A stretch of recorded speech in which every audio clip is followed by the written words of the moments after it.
तर मी आता कॅशो रिसॉर्ट इथे आहे. तर हे दांडेलीमध्ये आहे, 1 दिवसासाठी असतंय.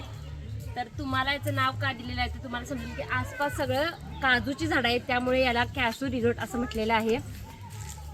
तर इथं आम्ही फ्रेश वगैरे होऊन नाश्ता करून मग आम्ही खाली जाणार आहे, कारण तिथे सगळ्या ॲक्टिव्हिटीज आहेत तर त्या करायच्या.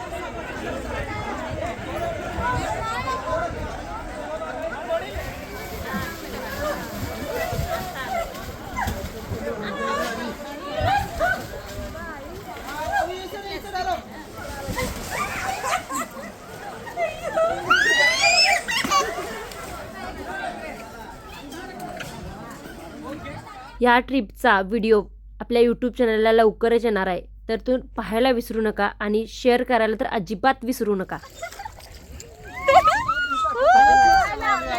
अनु छान ना, लग्न झोपायचे आणि काळं होता म्हणून